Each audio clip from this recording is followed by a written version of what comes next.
ગોત્રી વિસ્તારમાં ઝાંસીની રાણી સર્કલ નજીકના મેદાનમાં ગતરોજ મુખ્યમંત્રીની જાહેર સભા યોજાઈ હતી. આ સભામાં કેટલાક ક્ષત્રિય યુવાનો પણ આવ્યા હતા. સભા પૂરી થયા બાદ મુખ્યમંત્રી સ્થળ ઉપરથી રવાના થયા હતા.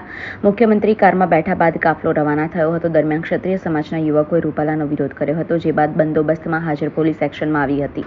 ક્રાઇમ બ્રાન્ચની ટીમે 8 ક્ષત્રિય સમાજના યુવકોને પકડી ગાડીમાં બેસાડી દીધા હતા. ક્ષત્રિય સમાજના યુવાનો બોલ્યા હતા કે અમે સમાજ માટે બોલ્યા છીએ, બીજા કોઈ માટે બોલ્યા નથી.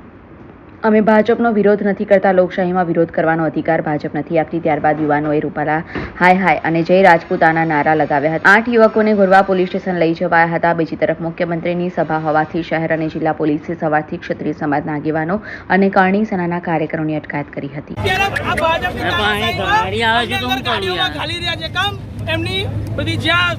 જે પણ મીટિંગો ચાલુ થાય એ કમ્પ્લીટ ચાલે અને અમારો વિરોધ ના થઈ શકે, એટલે અમારા બધા સમાજના આગેવાનોને અત્યારે એ લોકોએ બધા અંદર બેહાડી દીધા છે. સવારથી અત્યાર સુધીને હજુ પણ કોઈ બાબત જ નથી. તમારી શું સૂત્રોચ્ચાર કર્યા તમે? ક્યાંથી આવ્યો છો? ક્યાંથી આવ્યા છો? ક્યાંથી આવ્યા છો?